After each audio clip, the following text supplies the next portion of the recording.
TikTok, I have a gift for the whole world, a gift of truth. Please don't forget to share this video to your family, your friends, everyone in your community, your leaders. There's a big elephant in the room, and I found it 1,000 years after the resurrection of Christ. There was a king in Ethiopia. His name was Lalibela. He was a Christ-following king because Philip in the Bible, the apostle of Christ, he taught the Ethiopian eunuch the teachings of Christ from the first century, first 100 years after the resurrection of Christ. The Ethiopian eunuch took the teaching of Christ into Ethiopia, and Ethiopia became a Christ-following nation. And 1,000 years after the resurrection of Christ, they say AD, there was a king in Ethiopia who was following the Christ teachings. His name was Lalibela. He had a vision from God that he should build the New Jerusalem, the city of David, the city of the king. This is in the first 1,000 years after the death of Christ. And this is the elephant in the room. He was a descendant of Solomon and David through the Queen of Sheba and King Solomon. And he was also a Christ-following king through the teachings that was brought by the Ethiopian eunuch, by Philip in the Bible. This Christian king had a vision, this Christ-following king had a vision of the New Jerusalem for the black house of Israelites. So he built some churches.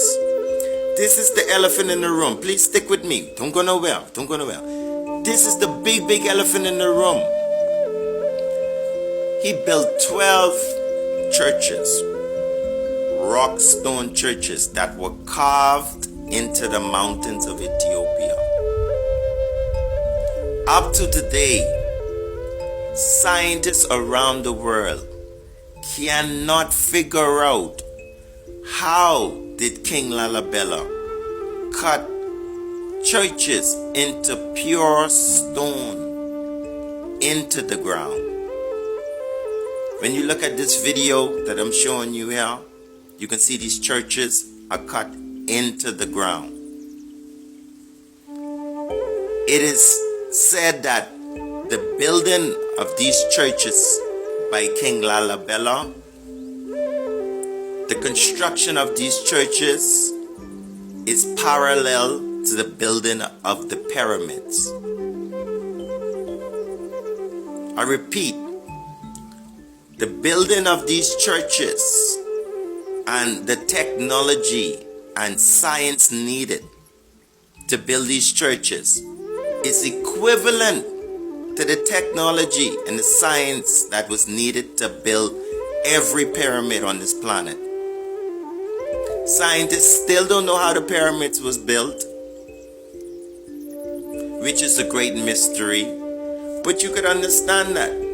That's thousands of years ago. Some people say the pyramids were built 4,000 years ago. Some people say the pyramids were built 12,000 years ago, BC, before Christ.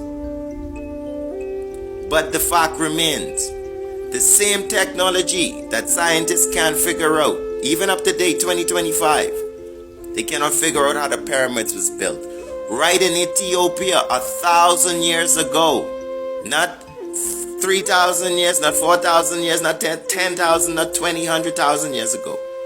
1,000 years ago in Ethiopia, what we know today, there was a king called Lalibela, and he built 12 churches that scientists still can't figure out how he built them.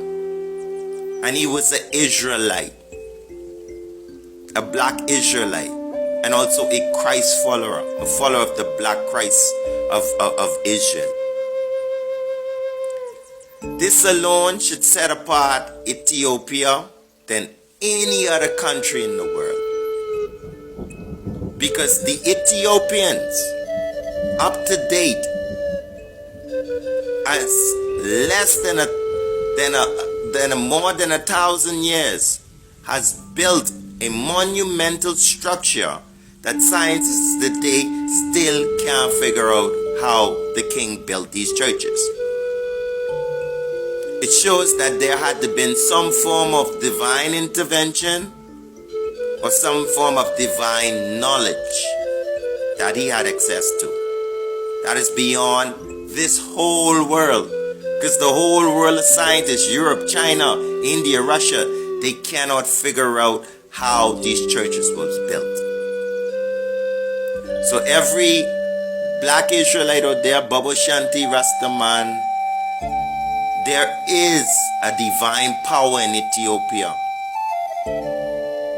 There is a divine link with the Israelites of the Bible and the Ethiopian Israelites. There is a divine link between the Ethiopian eunuch and Philip bringing the teachings of Christ to Ethiopia. There's a divinity in King Lalibela in that he only could have had divine encounter with an extraterrestrial power, a supernatural power beyond man's modern day comprehension to go ahead and build churches cut into the stone that they can't figure out how they did it still today. So that's the elephant in the room. Roman Catholic Church and all these different organizations, they claiming to have the Ark of the Covenant.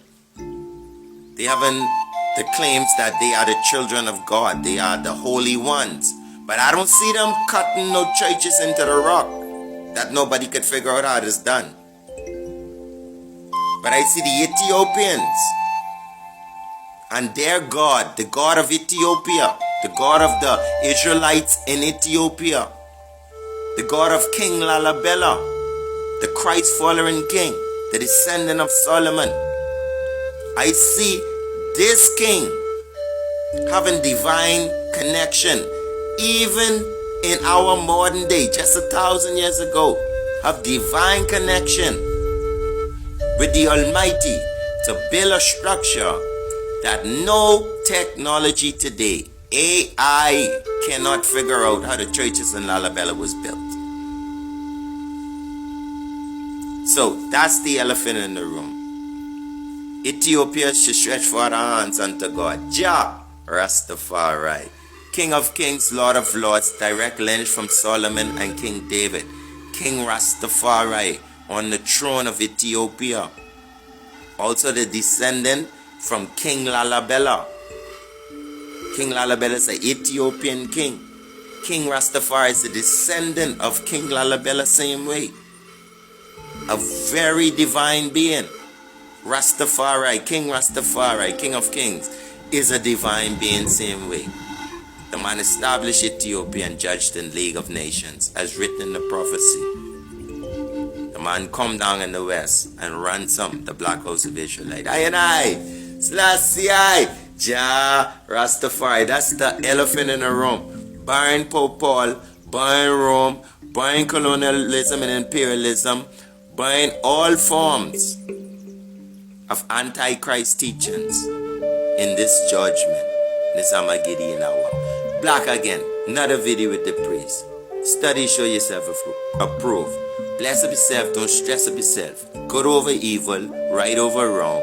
Black over white is always right. Black again.